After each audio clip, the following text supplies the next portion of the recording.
Lesson 8.5.13, Cones, Volumes of Cones. In this lesson, we'll explain the relationship between the volume of a cone and the volume of a cylinder. We'll also use the formula for the volume of a cone. All right, we're on page 46 in your workbooks, and I'm assuming that you've already done the activity and have a general understanding about what we're going to be talking about. First of all, we're going to explain the relationship between the volume of a cylinder and the volume of a cone.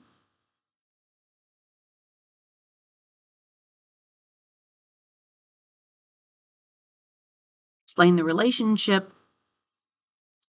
between the volume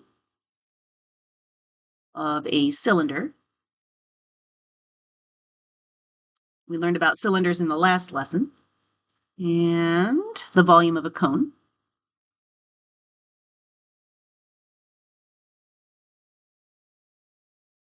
And secondly, we're going to use the formula for the volume of a cone.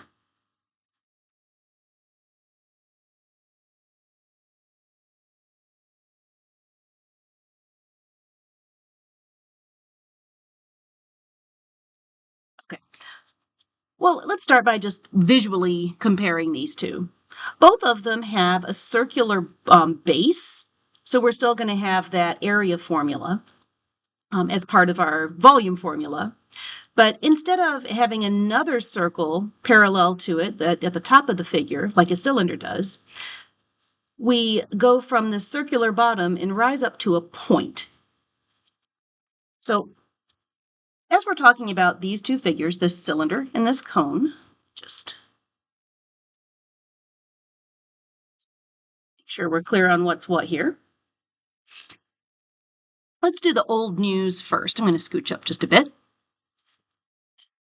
To find the volume of the cylinder, I'll remind you that the volume formula is the area of this base, which is a circle, so I'm going to write pi times the radius squared, times the height, this distance between the two circles. So if I want to find the volume of it, I'm going to write down my formula and then fill in these values that we know. I'm just going to leave pi as pi. I don't want to round it. I like to stay accurate. The radius, well, that's the distance from the center of the circle to the edge. And I'm glad that they gave me the radius instead of the diameter. I can just plug this right in for r. And I got to remember to square it in just a moment. And then the height that I'm substituting in for h is 7. To follow the order of operations, I'm going to do these exponents first. 3 to the second power is, let me just remind you, 3 to the second power is the same as 3 times 3. And it doesn't matter what order I multiply these things in. I could do 7 times 3 times 3, or 3 times 3 times 7. But long story short, it winds up being 63. And I'm just going to write the volume in terms of pi. I'm not going to round it. And they didn't give me any units, but I know that volume is measured in units cubed. All right, so I found the volume of my cylinder. Move on to what the activity was really about today, comparing cylinders to cones. And you'll remember that it took, if I filled this cone up with water, it would take 3 of them to fill up this cylinder. So really, a cone is 1/3 the volume of a cylinder. So if I just take the volume of a cylinder, I'm going to leave a little room here. Pi times the radius squared times the height, and then multiply it by 1/3. That's my formula for the volume of a cone. That's our formula for the day. So honestly, I could just take this, the volume of the cylinder, and divide it by 3, or multiply it by 1/3. That's the same thing. Or I can use this formula. Let's go ahead and do it. We're going to have to get used to using fractions. 1/3 times pi times the radius squared times the height. And you'll notice that in these two figures, since we're comparing them, the circles have the same radius and the figures have the same height. So that's why this is going to turn out to be exactly 1/3 of what the corresponding cylinder was with the same radius and the same height. So let me substitute in the values I know again. There's my 1/3. I'm not going to round my pi. The radius of this circle is still 3. I still need to multiply it by itself or square it. And I'm multiplying by 7 because that's the height. It's 1/3 times pi times 3 times 3, that's my 3 squared, times 7. Let's just do a little bit of quick math. And I'm going to look at the fact that I'm multiplying these in no particular order. So since I'm noticing that 1/3 and 3 really wind up just being 1. 1/3 times 3 is 1. And 1 times 3 is 3. And 3 times 7 is 21. I always like to look and see if there's a way to kind of cancel that fraction out. I have that pi. So here's my volume in terms of pi. I'm not rounding, I'm keeping it nice and accurate. And again, this is in units cubed. That's how volume is measured.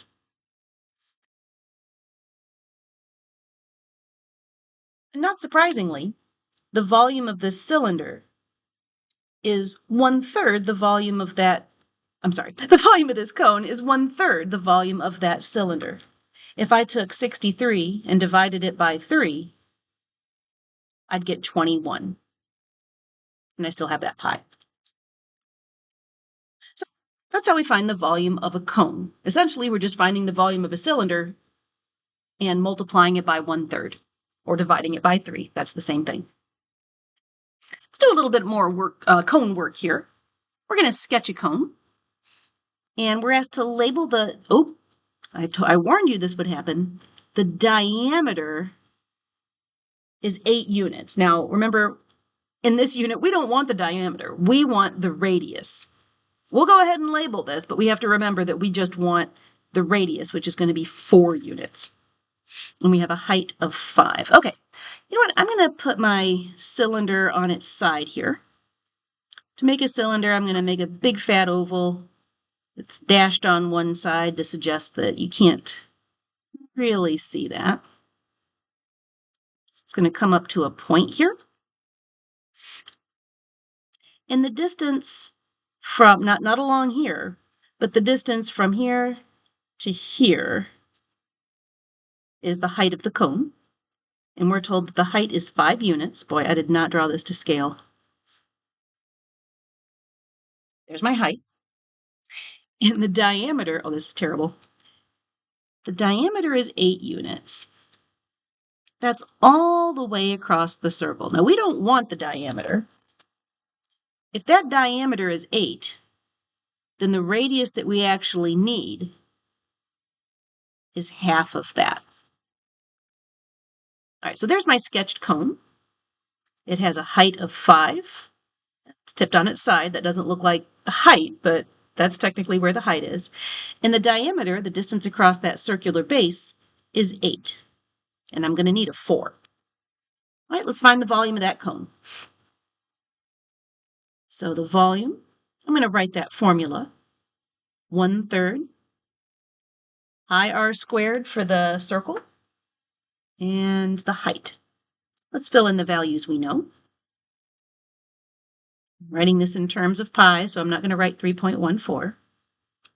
The radius was 4 units. The diameter was 8, but the radius is 4 units. So I'm going to substitute 4 in for r.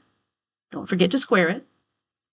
And the height is 5 units. So I'm going to substitute in 5 for the height.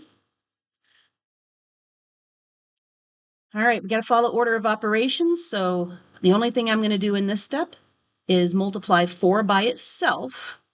Multiplying 4 by 2. 4 squared means 4 times 4. And I can tell already this is going to be a yucky number in the end. So I just changed the 4 squared. And now it really doesn't matter what order I multiply these in. I could do 16 times 5. Yep, I think that's right. 16 times 5. I did it wrong in my notes. My other notes. 16 times 5 is 80. 1/3 pi times 80.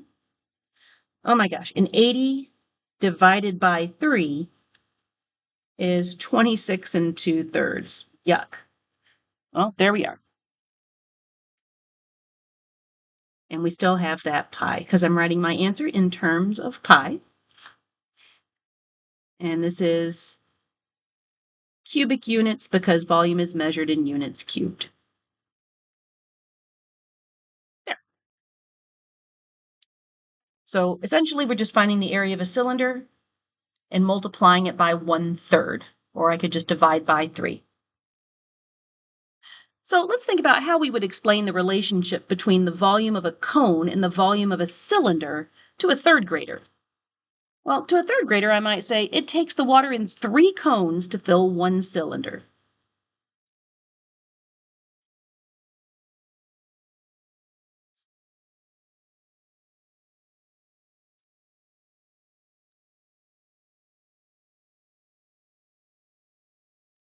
And I don't know if I'd say it to the third grader, but I just want to clarify to you that that works when they both have the same radius and the same height.